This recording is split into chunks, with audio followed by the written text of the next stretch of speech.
I never thought we'd be starting a college football season with an Alabama quarterback being so criminally underrated by the media, but that is where we stand when discussing Jalen Milroe. I'm a massive fan of Milroe, and I believe he's a future NFL star, as he fits the mold of a modern NFL quarterback. 6'2", very mobile, but can still light up guys downfield, super intelligent, but for some reason, analysts just aren't saying anything about Jalen Milroe, good or bad, but instead they're using their platforms and shows to talk about guys like Carson Beck, Shedeur Sanders, and Quinn Ewers. And this video is not to discredit those guys or to say that they're not great quarterbacks themselves, because they very much are. We are blessed with great talent at the quarterback position in the current college football landscape, but for the media to basically shell Jalen Milroe away as if he does not exist is just straight disrespectful. Last season, Milroe had a rough start, even getting benched in the third week against South Florida after a disaster second week against Texas that resulted in an Alabama loss.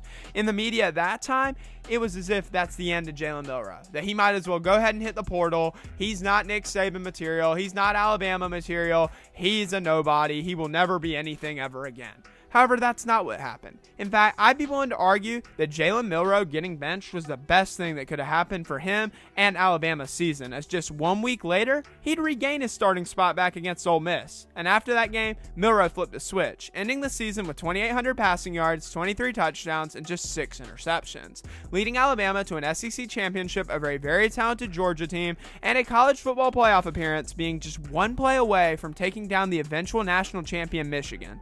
This year, Jalen Milroe has a different kind of opportunity, a new opportunity, an opportunity to begin the Kalen DeBoer era on the right foot. People and analysts alike are all throwing question marks around Alabama, DeBoer, and his system and how that's going to work in the dominant SEC, saying that, oh, well, that may have worked in the Pac-12 against USC, UCLA, and Oregon State, but that's not going to work against Oklahoma, Texas, LSU, Georgia. But I beg to differ.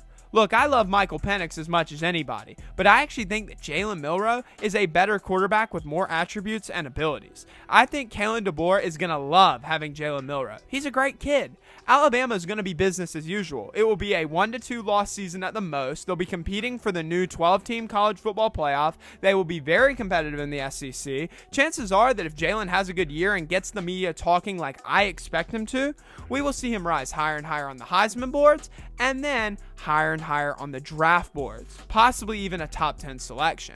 Call me crazy, but I'm so big on Jalen Milroe that I believe he's a top 5 quarterback in college football. And this season, he's got something to prove. He's going to do exactly that. If I'm an NFL GM, I'm circling Jalen Milroe several times over.